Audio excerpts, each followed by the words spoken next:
Well, I continue to get lots of interesting and provocative comments on my channel, so I thought I'd respond to a few more. I'm going to respond to 7 comments in this video. Some of it will be old hat to people who've been watching my channel, but obviously there's a need to go over it again.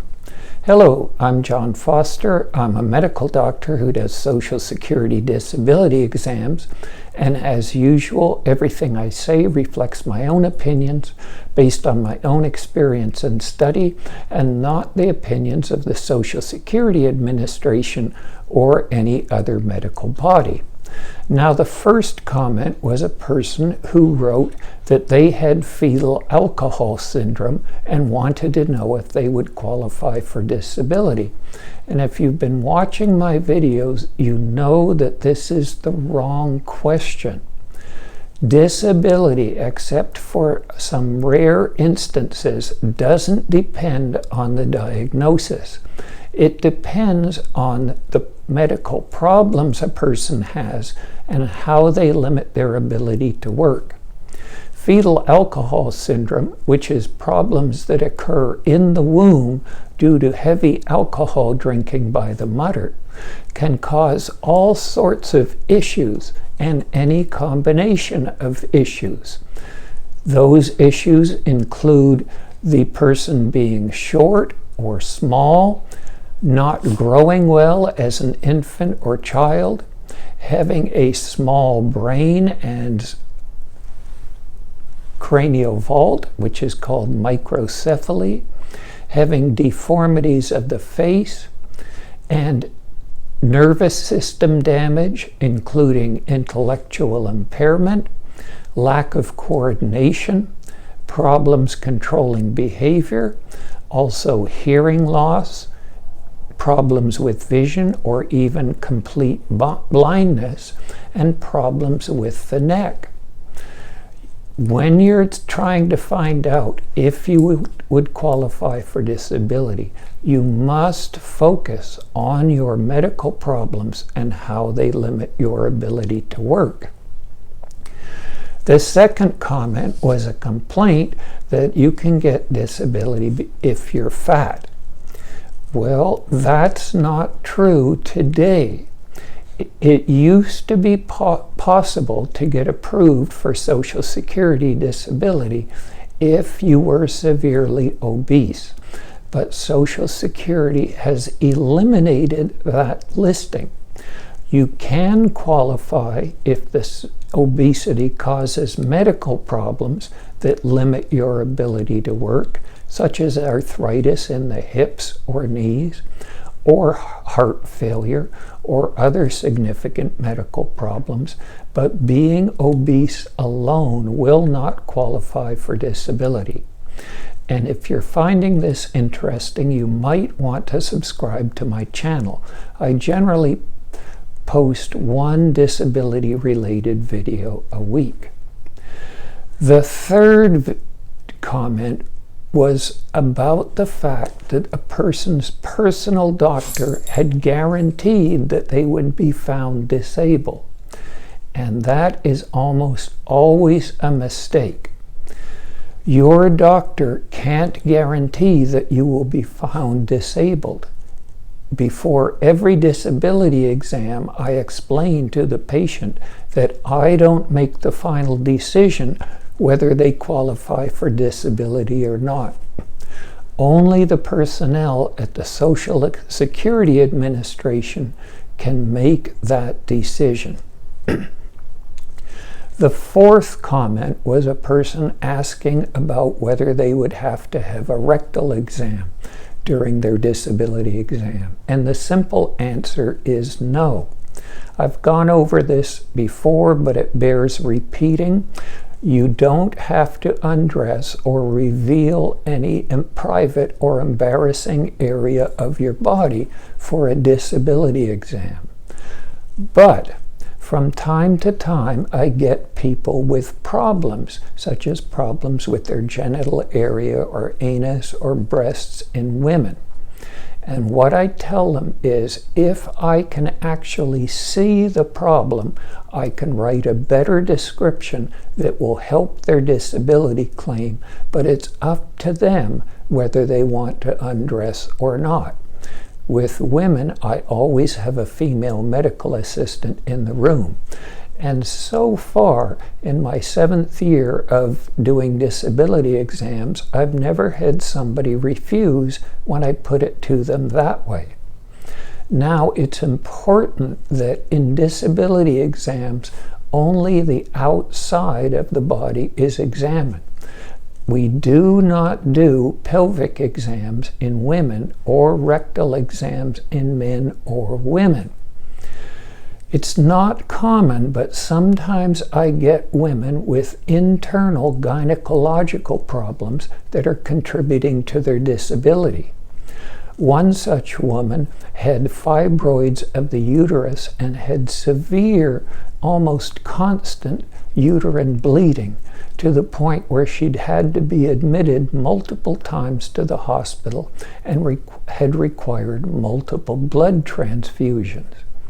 Now, in her case, the major problem was an internal pelvic problem. And if you are in the same boat, I would strongly recommend that you get a pelvic exam done by your private doctor or by a gynecological specialist, and make sure that Social Security gets the results of that exam. The 5th issue was a person who'd been turned down twice. They'd applied for disability twice for the same problem, and now they were wondering if they should apply a 3rd time. And in my opinion, if you've reached that stage of application, I would recommend getting an attorney. And again, you want an attorney who specializes in Social Security disability. Don't get an auto accident attorney or a divorce attorney or a criminal attorney. What an attorney can do, besides assisting you with your claim, is give you a realistic appraisal of how likely you are to get your claim approved. Social Security disability attorneys operate on what's called a contingency basis. You don't pay them up front. If you are approved, they get some of the money which Social Security would pay you. If you're denied, they get nothing. So they have a lot of experience evaluating disability cases, and they probably are the best outside of Social Security Administration employees at telling you how likely you are to be approved. The 6th comment made me feel sad. It was a person who is taking care of an ill spouse, and they had no money and they were desperate. Now, don't yell at me in the comments for what I'm going to say. This is Social Security's method of operating, not mine. I would probably change some things. The bottom line is Social Security doesn't care about your financial difficulties, doesn't care if you're having problems with caregiving, whether that would include taking care of your children or a spouse or a friend, doesn't care if you have problems with transportation, and doesn't care if specific jobs are available in your community or not. They only approve or decline your application based on whether they feel that you can work. Now, there is one thing you can do if you are desperate and if your claim is being appealed. And I'm going to leave a link in the description to this video to an article on it, and that's called Writing a Letter of Dire Necessity or Dire Need. And if you write this letter, it's best if you write it yourself, not an attorney or friend write it, and include as much documentation as possible. And circumstances in which a dire need letter may be effective include if you're about to lose your home, if your utilities are being shut off, if you can't get medical treatment due to lack of funds, or if you can't afford your medication, and if you don't have food. A letter of dire need isn't guaranteed to get results, but often it will result in your appeal being expedited. You may go to the head of the line instead of waiting what is now an average about 1 year. The seventh and final comment was a person stating that Social Security turns down everyone, and basically it's impossible to get approved for disability. I see this sort of claim a lot, so I looked into it. What I found is that as of July 2024, there are about 11,414,000 adults receiving Social Security disability benefits. I couldn't find the statistics for children. That number includes SSI and SSDI, and that works out to roughly 4.5% of the adult population of the United States. So if you took a random group of 100 adults, on average, 4 to 5 of them would be receiving some form of Social Security disability. That's not zero. Well, I hope this has been helpful.